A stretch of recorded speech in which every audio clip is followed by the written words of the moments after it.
Hi everyone. Today we are going to see about what is DHCP. What is DHCP? DHCP. See, DHCP stands for Dynamic Host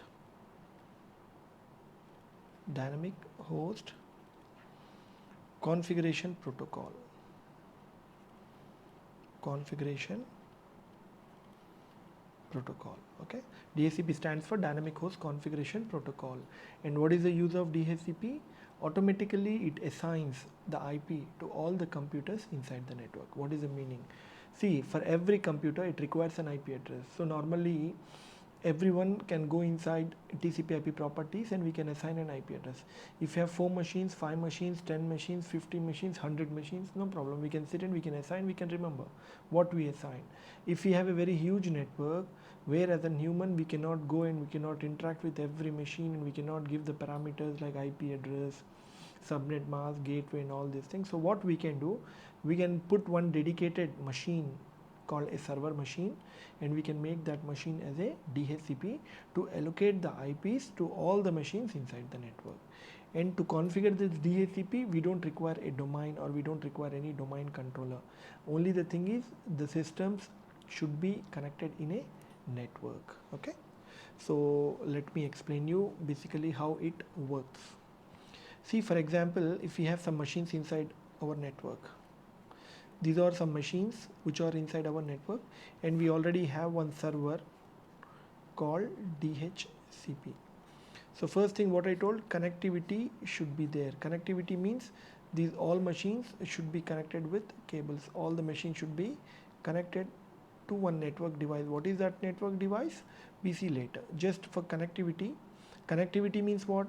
If I try to ping from this machine to this machine, I should able to ping. Ping means, for example, if I want to call someone, when I'm getting a caller tune means what? That means dialing tone when I'm getting, that means I am connected to that specific guy. If he is not reachable, I will not get a dial tone.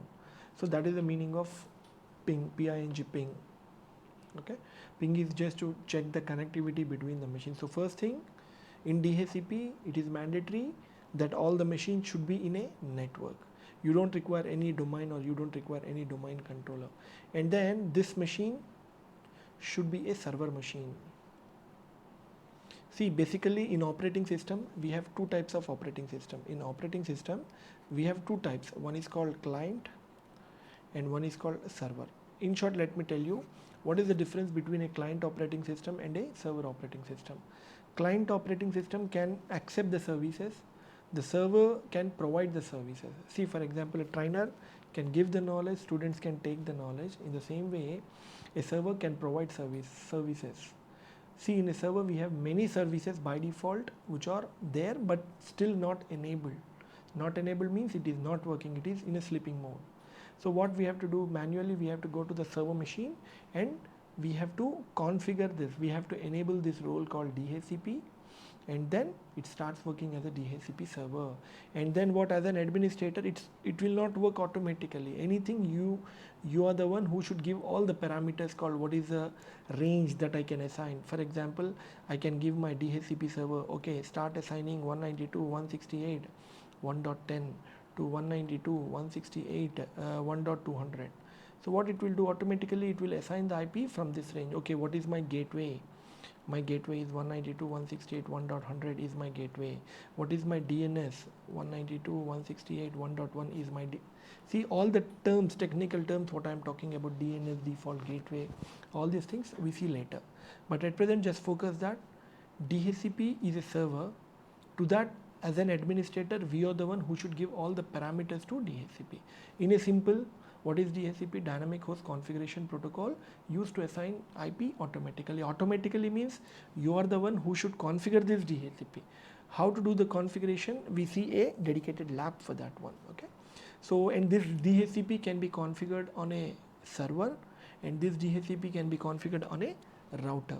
Router is also possible, server is also possible. So, I am going to demonstrate both the labs for you, how to configure a DHCP on a server machine and how to configure DHCP on a router and how to assign the IPs automatically inside all the systems inside a network. I hope it is clear for you what is DHCP. See, with DHCP we have some more concepts related with this DHCP.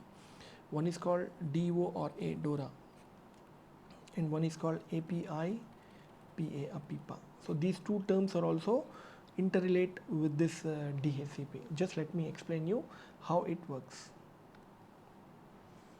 See, for example, in a network when we have a DHCP server, and this DHCP server is trying to give all the IPs, maybe 50 machines, 500 machines, or 5 million machines, all the machines, my DHCP server is going to provide the IP to all the computers. For example, these computers, it is mandatory to be in a network.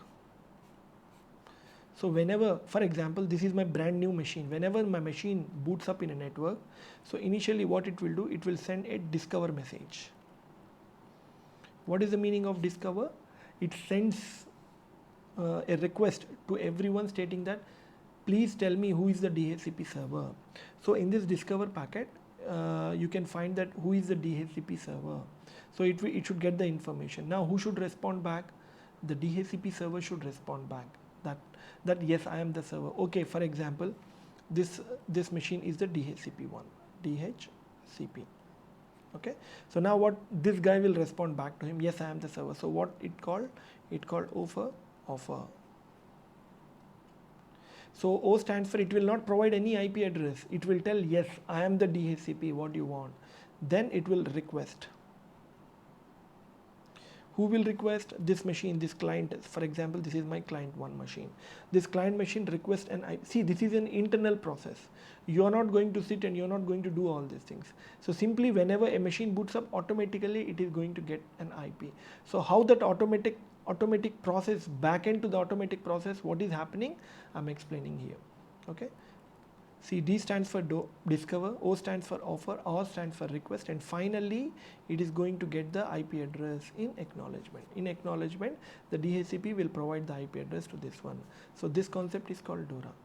For example, I have a big network where my DHCP is going to provide the IP. What happened if my DHCP fails? If my DHCP fails, what happened? Will I get an IP address? Then, or some may ask you a question like, a brand new machine, whenever a machine boots up in a network, I don't have any DHCP.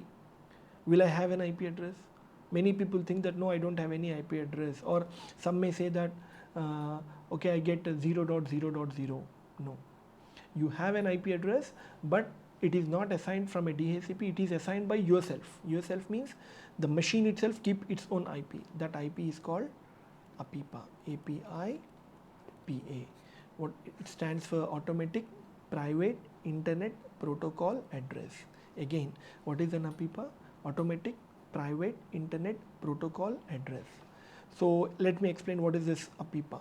For example, if my DHCP is failed, that means this machine is crashed, it's not working. Now this machine, see, this machine is already booted up. This machine is already on, it already receive an IP from my server called 192.168.1.11 something, it received an IP. If my server crashed, still will I get this IP or not? Yes, I will have the IP. If I release the IP, then maybe I cannot renew. Unless and until once it is assigned, the IP will be assigned to that machine. It will have the IP. Now my second machine, when it boots up, when it try to send the discover message, I don't get any response from the server because the server is sleeping. So when the server is sleeping, he will not get any IP address. When I don't get an IP address, what I do? I wait for some time and I keep my own IP address because no server is responding for me. So that IP is called APIPA, API, PA. We will have a range called 169.254, these 2 octets. The next 2, it may change anything, no problem, it may be any number, but the first 2 numbers, see how you can troubleshoot DHCP. For example, you're working as an L1 support, now you receive a call that I cannot go online.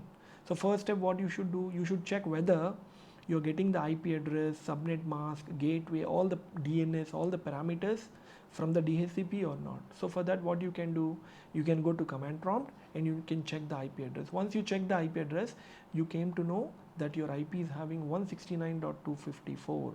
Then you can understand that there is an issue between there may be a connectivity issue, maybe your cables have an issue, or there may be a server issue, DHCP server issue, to assign the IP. So in that way you should troubleshoot. Then what you should do, you should try to ping the server DHCP, whether you are connected to that machine or not. If you are connected, fine, then you have to go for the other steps. Step by step you have to troubleshoot. See, let me summarize the topic. What is DHCP? DHCP stands for Dynamic Host Configuration Protocol, used to assign automatically IPs to all the machines to reduce the work burden of administrators. Simple thing. Where we can configure this DHCP? The DHCP can be configured on a router, and the DHCP can be configured on a server machine. Then the third question, who should configure the DHCP? Automatically it will complete the task? No. As an administrator, you are the one who should give all the parameters to DHCP to provide these parameters to the client machine. This is the third one. And the fourth one, if a DHCP fails in a network, what happened? Whether they don't get an IP address? Yes, they don't get, but they get something called IPA, which is having a specific range of 169.254. That means the machine will assign its own IP address. So that is called IPA. When a DHCP fails to assign an IP address, so that address is called IPA. So I hope it's clear for you what is DHCP, how to configure the DHCP. Lab demonstration I am going to show you in detail for router, and in detail for a DHCP, for a server machine also, where we create one network, and through a network I am going to push the IP to all my machines. So this lab also we are going to see in the upcoming sessions.